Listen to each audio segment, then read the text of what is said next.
Bom dia, pessoal! Hoje, então, daremos continuidade às nossas aulas de parasitologia. Então, se todos estão lembrados, né, na última aula eu apresentei para vocês algumas características de um filo de animais que inclui algumas espécies que são parasitos de animais domésticos, né? São parasitos daqueles animais que a gente tem na nossa residência ou que a gente cria na nossa propriedade. Esse grupo, então, é o filo Nematoda, que são conhecidos popularmente como vermes cilíndricos. Tá? O nome Nematoda, então, vem do grego, que quer dizer fio. Então, o que caracteriza, então, esses animais como vermes redondos, né? Então, eles têm o corpo arredondado, cilíndrico. É um grupo, então, bem diverso, com 25 mil espécies de animais, então, a maioria de vida livre, mas existem muitos nematóides no mar, na água doce e também na terra, só que especialmente em ambientes terrestres úmidos. Mas diversas espécies de nematóides são parasitos e causam sérios danos a colheitas e a diversos animais de criação, inclusive a nós seres humanos. Tá? Como eu falei, são vermes que apresentam o corpo alongado, cilíndrico e geralmente ele é afilado nas extremidades e ele tem um revestimento externo que é chamado de cutícula, ok?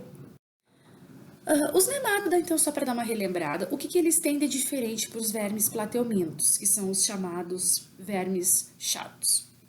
Os nematoda, eles têm trato digestório completo, o que é um trato digestório mais eficiente, porque ele tem boca e ânus. Então, o animal está se alimentando e lá no trato digestório o alimento já está sendo digerido e os restos da digestão já estão sendo eliminados para o ânus. Então, o animal não precisa esperar ocorrer toda a digestão e a excreção para depois ele se alimentar novamente, no caso dos nematoda. Tá? Como os plateumintos, os nematoda não têm estrutura para circulação e também para as trocas gasosas. Circulação e trocas gasosas ocorrem através de difusão, então eles respiram através da pele. E depois esses gases respiratórios, eles vão sendo distribuídos para o corpo todo através de difusão. Então não existem vasos sanguíneos que vão distribuir esses gases respiratórios e o alimento para todo o corpo do animal. Então isso vai sendo passado de difusão, através da membrana plasmática das células, certo? Os nematóides têm movimento em chicote, que é uma característica que também os diferencia dos plateumintos. E esse movimento em chicote é porque eles não têm músculos circulares no seu corpo. Então, eles só têm apenas a musculatura longitudinal. Então, faz com que eles se movimentam em chicote, que é diferente, então, dos plateumintos. Dentro desse filo nematoda tem uma subordem, que é a subordem Strongylida, que inclui, então, diversas espécies que têm interesse na parasitologia veterinária. Esses nematóides, eles são conhecidos popularmente por estrongilídeos. Então, a subordem Strongylida, ela é subdividida aqui, né, por 4 famílias, né, superfamílias, que tem alguns gêneros de nematóides que são parasitos de animais. Então, aqui eu trouxe para vocês, então, alguns exemplos de nematóides estrongilídeos, que são parasitos de equinos, esses que estão em verdinho, em lilás, os que são parasitos de ruminantes, e em amarelo, os parasitos de suínos. E, obviamente, que também existem outras espécies que são parasitos de cães, tá? Então, os nematóides com grande interesse, então, na parasitologia veterinária, podem ser chamados popularmente de estrongilídeos, certo? Aqui na nossa aula sobre filonematoda, eu optei então por mostrar para vocês os vermes nematoda, que são parasitos de animais por grupos. Então, eu vou primeiro falar dos nematoda, que são parasitos de equinos, depois de ruminantes, depois dos suínos e finalizando com os cães. Então, eu vou apresentar por grupos de hospedeiro. Então, iniciando pelos equinos. Dentre os nematóides, que são parasitos de equinos, tem o Oxyurus equi, tá? Que causa uma doença chamada de oxiurose, comum então não somente em equinos, mas também em asininos. Uma vez que esses animais, então, ingerem ou se contaminam, né, com o Oxyurus equi, esse vai se desenvolver lá no intestino grosso, certo? Lá no intestino grosso, então, as fêmeas e os machos vão se reproduzir e as fêmeas, elas têm por hábito migrar durante a noite até o reto do hospedeiro, ou seja, aqui para a porção final, né, do trato digestório, aqui próximo ao ânus. E ela coloca em torno de 8.000 a 60.000 ovos nessa região perianal, e em cordões esbranquiçados que às vezes ficam pendentes do ânus e que por vezes podem cair no solo, tá? Os ovos desse verme, ele pode permanecer vivo no ambiente de 2 a 3 meses, tá?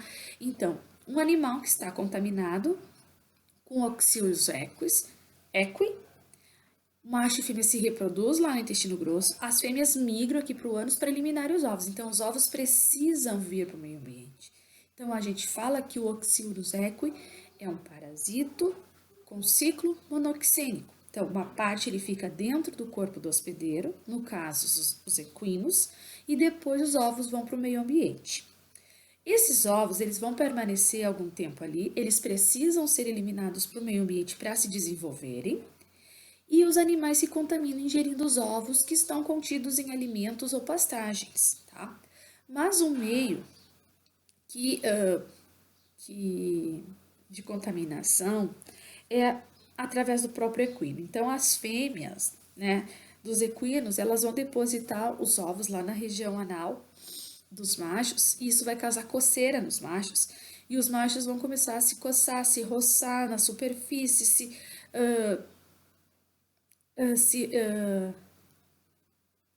desculpa, não.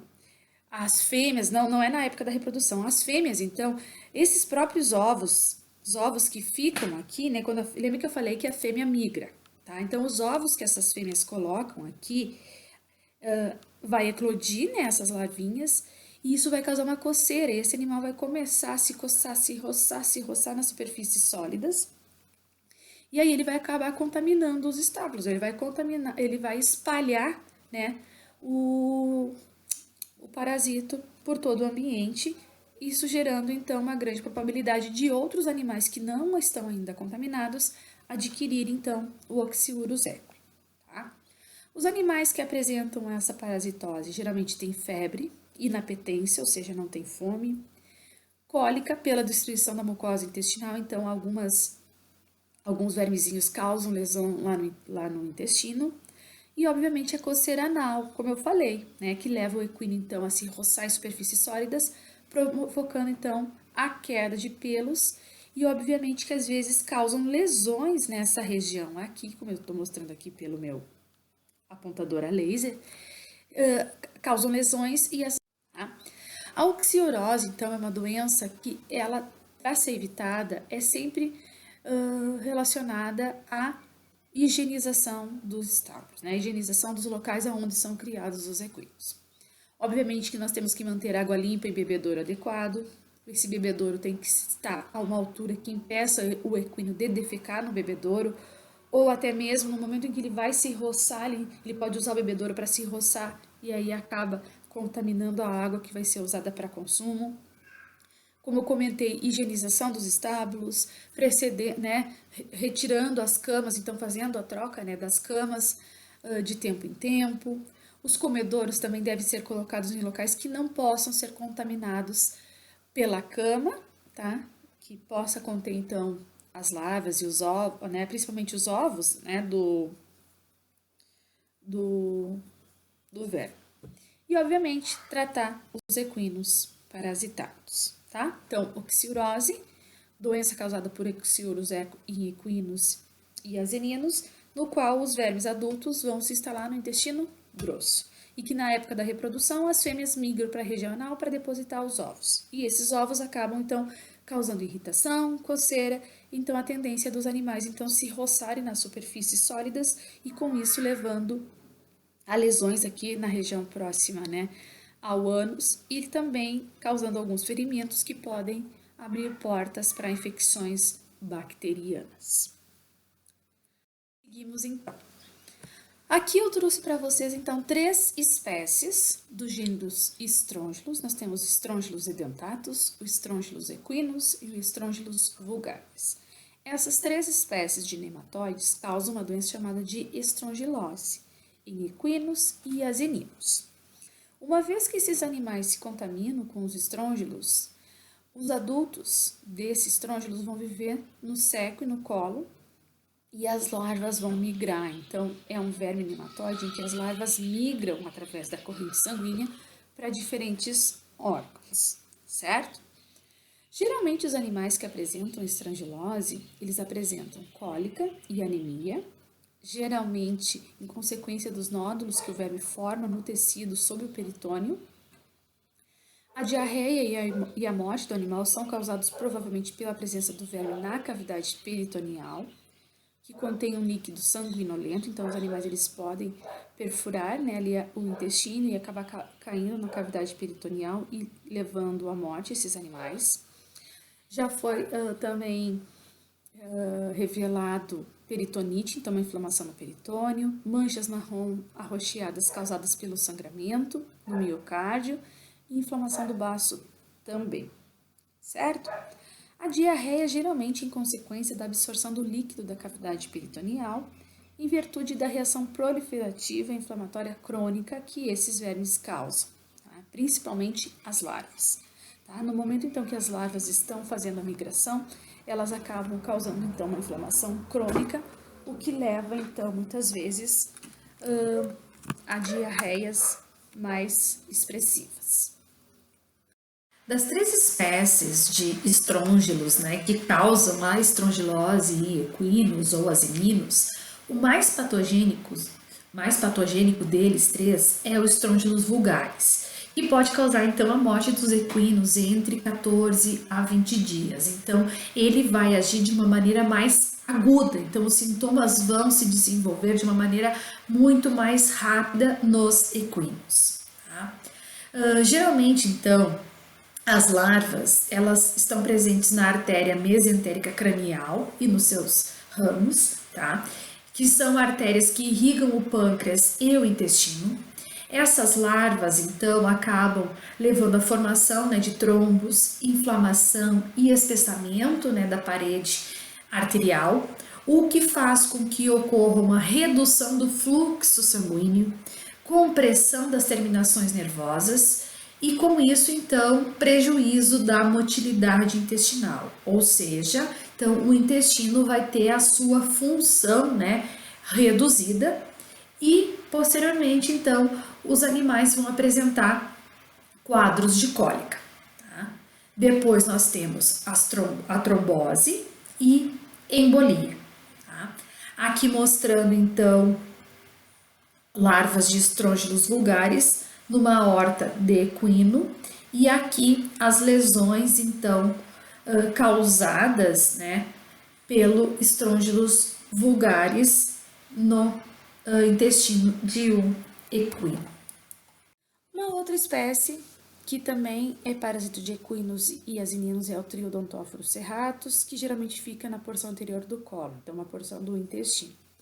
As larvas não migram pelo organismo dos equinos, e geralmente os equinos que apresentam esse verme vão ter úlceras na parede do colo, geralmente surgindo infecção bacteriana secundária, e as ulcerações, né, vão provocar cólica. Então, é uma parasitose com sintomas mais leves, geralmente associados então com problemas intestinais, né, ou uma infecção e até mesmo úlceras que vão provocar cólica nos equinos e asininos, certo?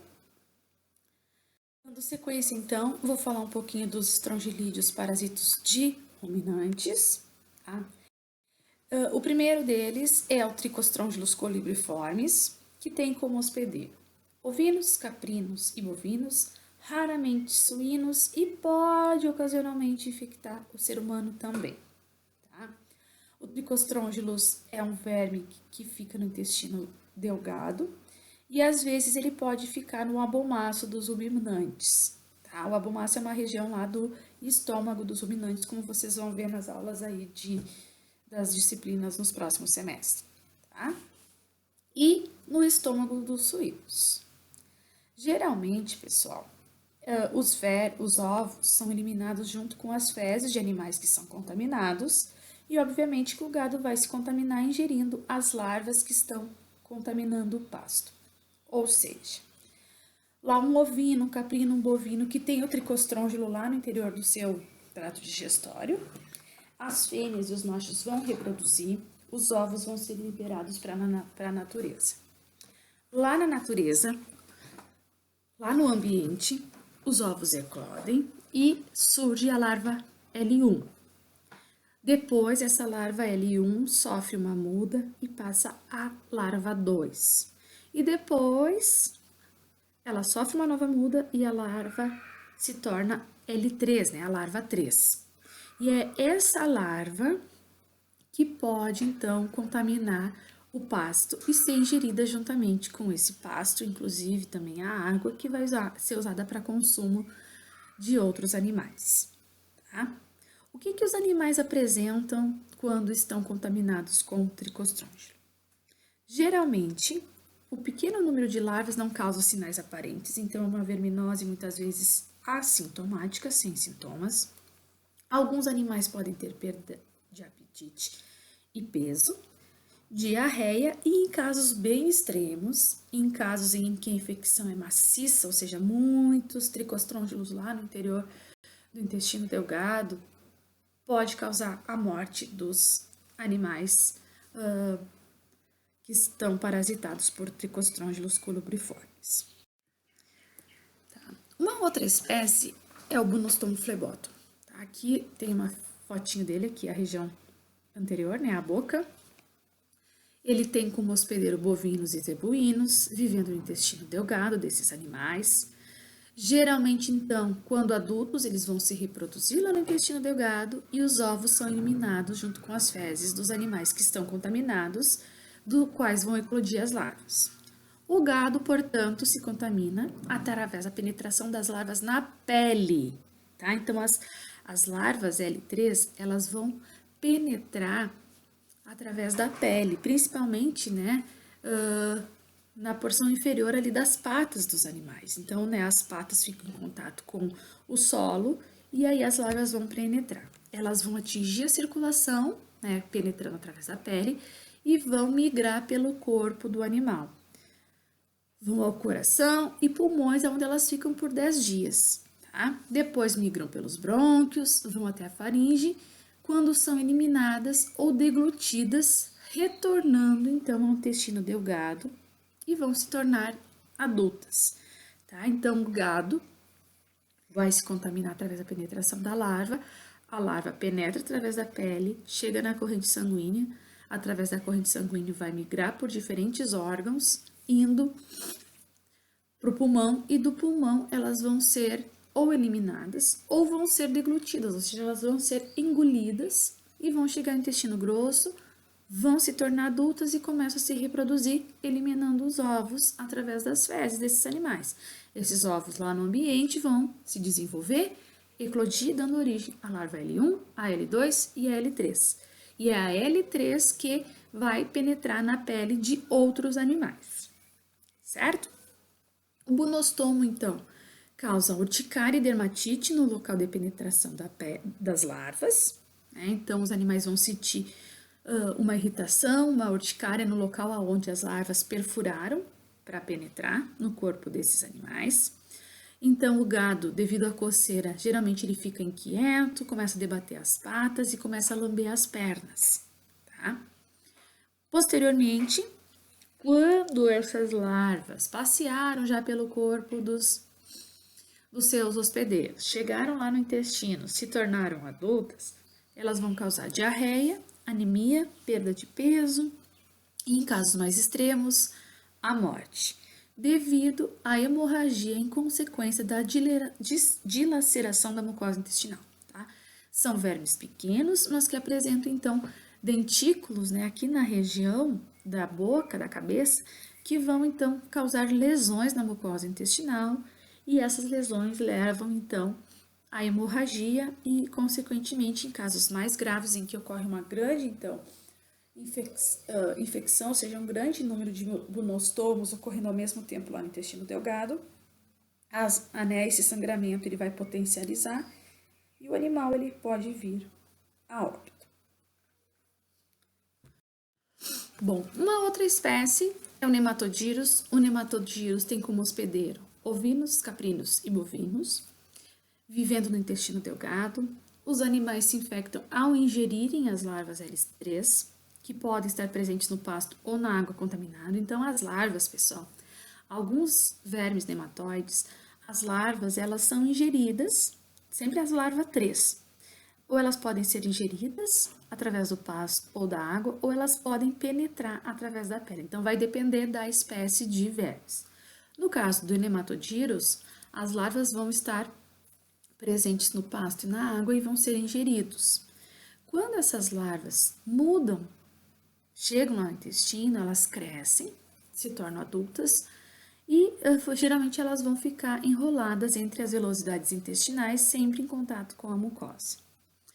Geralmente, os animais que estão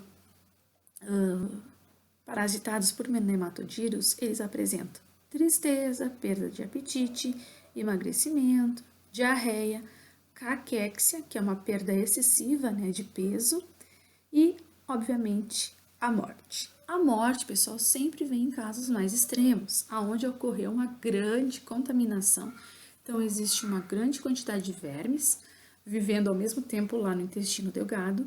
Obviamente que as lesões que eles vão causar no intestino vão ser somadas, e isso, obviamente, que vai acelerar, então, o quadro clínico, levando muitas vezes o animal a uma perda excessiva, né, de peso em função da não absorção dos nutrientes através do intestino. Então, porque o intestino vai estar tão lesionado que o animal não vai ter mais como absorver os nutrientes, porque lembrem que a digestão, ela se inicia no estômago. Então, o estômago lá libera enzimas para digerir o alimento, mas a absorção do alimento, a absorção dos nutrientes, ela só vai ocorrer no intestino.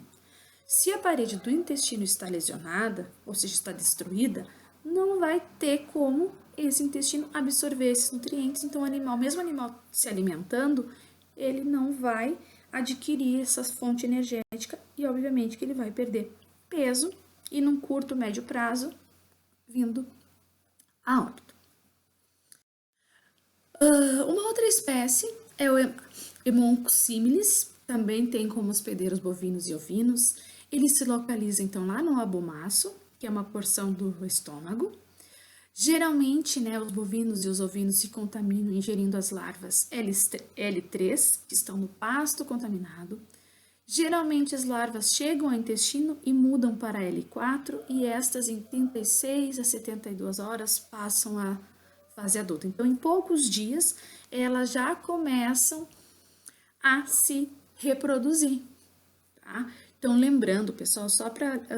não sei se eu comentei isso lá na aula anterior, mas os nematóides, eles passam por 4 estágios de larva, tá? Então, do ovo vai eclodir a larva 1.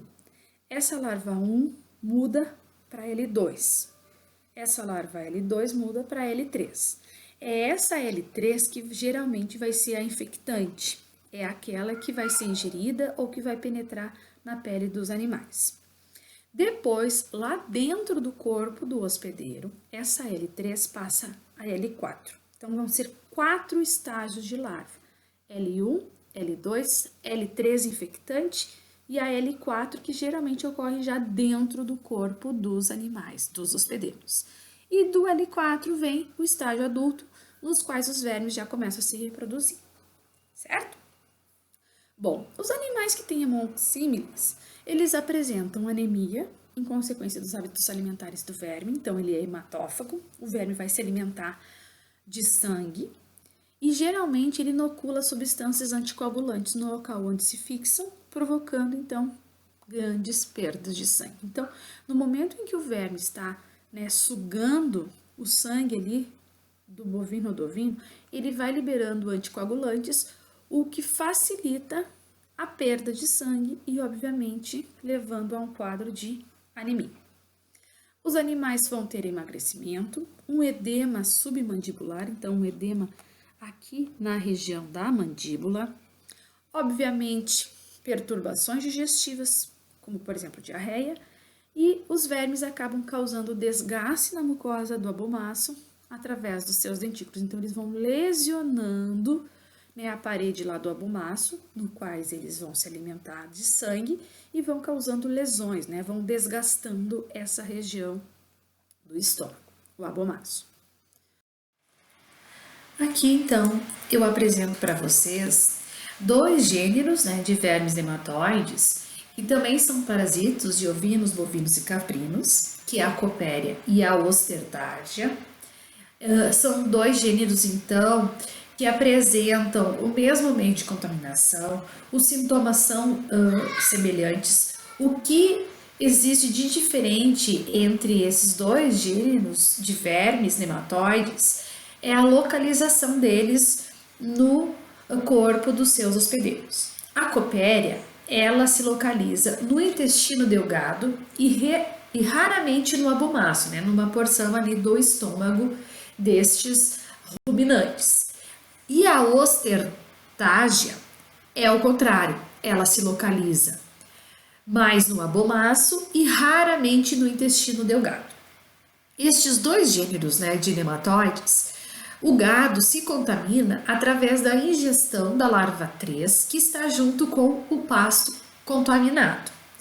Geralmente, os animais que são contaminados ou com a Copéria ou com a Ostertardia apresentam diarreia, anorexia, né? No caso da Copéria, enterite, né, que é uma inflamação ali da porção do intestino, e infecções devido à evasão, então, da mucosa. E os animais jovens, então, podem vir a óbito devido a infecções maciças, ou seja, quando ocorre, então, a infecção por um grande número de vermes, né, do gênero Copéria. No caso da Ostertardia, então, os animais podem apresentar também um emagrecimento e um edema da região submaxilar. Então, o edema aqui nessa região da maxila e, além disso, uma gastrite no abomaço. Então, estes dois gêneros, então, apresentando algumas semelhanças com relação, então, ao seu ciclo de vida e também quadros clínicos um pouco semelhantes. Ostertardia é a Cabertia ovina, que também tem como parasitos, como hospedeiros, ovinos, caprinos e bovinos, vivendo preferencialmente então no intestino grosso e raramente em outras partes do intestino delgado, certo? Então a Cabertia ovina, intestino grosso. Como que os animais se contaminam com esse verme? Ingestão das larvas L3 em pastos contaminados. Os animais que estão com Cabertia ovina têm diarreia, emagrecimento, anemia. A lã desses animais pode ser arrancada facilmente e a morte ela pode ocorrer após 8 semanas de infecção devido, né, aos danos que são causados ao intestino grosso, né, principalmente em função dos danos causados pelo verme lá no intestino, levando então esses animais a um quadro de anemia muito elevado, obviamente um emagrecimento excessivo, e com isso então os animais podem vir a óbito em torno de 8 semanas após a infecção, ou seja, em 2 meses os animais podem vir a óbito em função da parasitose causada por Cabertia ovina.